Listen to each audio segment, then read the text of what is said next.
welcome to my channel. This is T Jung T, and I am on a healthy hair care journey. This is the first documented picture of my hair journey. A day or two before this picture was taken, I got my hair cut at the salon. I asked for a bob, and that's what I got. I really loved the haircut. Before this, I was wearing a sew-in for a year. Not one sew-in for a year, but I was installing and reinstalling and different sew-ins for a year, my first year of college. I decided to cut my hair this June of 2010 because I felt like my ends were really scraggly. I wanted a new hairstyle, and this is what I got. Right around this time, I really liked how healthy my hair was looking with the cut. Like I didn't have any scraggly ends or anything like that, and I really wanted to take care of my hair from this point on. I thought it was a good starting point. So I went online and I started looking at YouTube videos. I came across Atia. I think Atia is the person that everybody starts with, or most people start with her Afrogy products. And from Atia, I went crazy, because you guys know how it is when you're on YouTube and you start on one video and you end up watching another video, which leads you to another video, and then you get lost for hours and hours and days and days. So basically, from this point on, I started taking care of my hair. I started doing protective styles. Some of them are fails, some of them were not, but yeah. The next photo is of me trying I don't even remember what I was trying out, twist out, braid out, something out, but that's what I got. This was a month after I cut my hair. I hadn't gotten another relaxer. I didn't plan on getting another relaxer until right before I went back to school. So this was my sophomore year of college, September 2010. My hair had kind of grown out of the bob. Right before school, I got a slight trim, but not really. But this was my length. Yes, I was on a hair journey, but I wasn't paying attention to how much heat I was putting in my hair. My wash and my deep conditions, afterwards I would blow dry and I would straighten. I wasn't using a heat protectant. I guess I wasn't too deep into my, or wasn't that serious about my hair journey at this point. This next photo, because of all of the straightening and blow drying and all the heat that was applied to my hair, my ends were really bad again. I went to a hair salon near my school, somebody that I didn't know, I wasn't familiar with, and I asked her to give me a trim / give me my layers back, which I regret asking for because she went crazy on my head. I don't even know what she did, but this is how my hair came out. I thought it looked like a grandma. I really didn't like it that much at all, really.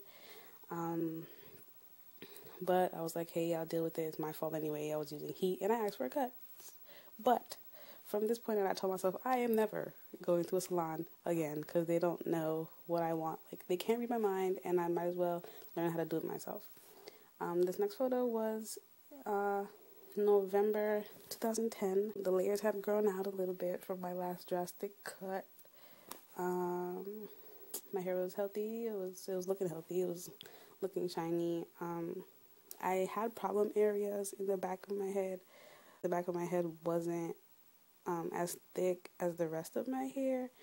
At this point, I started using Jamaican black castor oil all over my head to thicken up my hair, and at first I didn't like it because of the smell, but I did notice that my hair was thickening it up. So from this point, I added Jamaican black castor oil to my regimen. I will admit at this point I was still putting a lot of heat in my hair because I didn't know how to style my hair without heat. Like, I wasn't really confident in my abilities for braid outs and twist outs and all that stuff, so I applied heat, and I figured, well, if I do it on wash days, and by this point I was using heat protectant, so I was like, if I use my heat protectant, then I'll be fine. I don't know. The next photo is of my first self-install. I was extra hype. This was Christmas 2010, around Christmas time 2010, I did my first sew-in. I wanted to stop messing with my hair. I wanted to stop putting heat in my hair, and I figured if I find a protective style that I like, then maybe my hair will retain more length. So I did the self-install. I forgot the hair. I can almost bet that it was Janet Collection hair though, because I really like Janet Collection. It wasn't perfect, but I liked it, and I rocked it for a while. The next photo is of another sew-in protective style self-install. This was Bobbi Boss Indie Remy hair.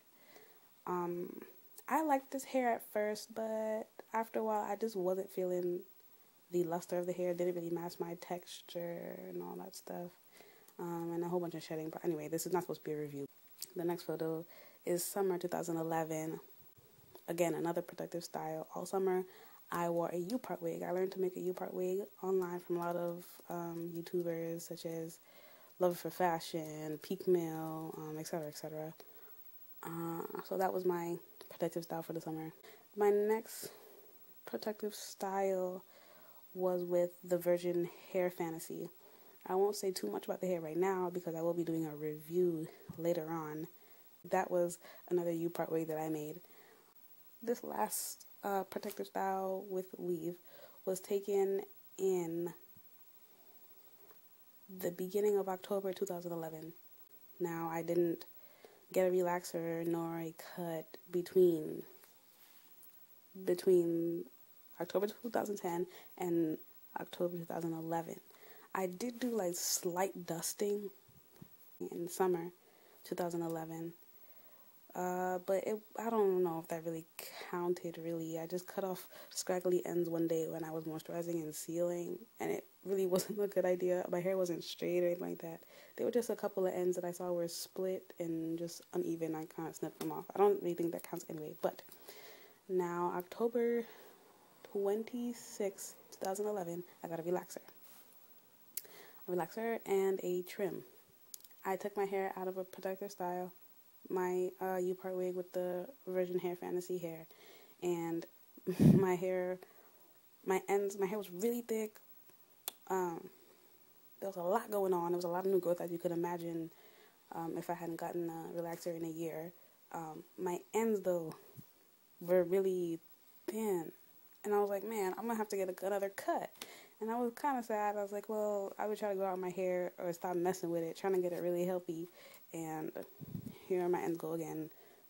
They're looking bad. But I got a relaxer, and I was really happy with the results. Unfortunately / fortunately, the relaxer didn't take completely. I had a lot of texture left in my hair after the relaxer was put into my hair and all that stuff. But I liked it. Like, usually my hair is stuck to the side of my face. Like, it's really flat. And in my opinion, I have a huge head. And I don't think that I can, I don't think I look my best with flat hair. So the fact that my hair was really thick and the relaxer didn't take, I was like, wow, I'm liking this.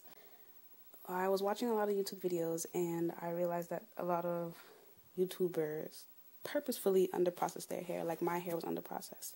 I didn't do it purposefully, but other people do it purposefully, and they call this texlaxing. So now I plan to transition, I guess, from relaxing to texlaxing, and hopefully this will help me to keep the thickness in my hair. I made a list of my regimen for you guys. My regimen is changing a little here and there, but this is basically what I do. Hopefully, you guys will join me in my hair journey.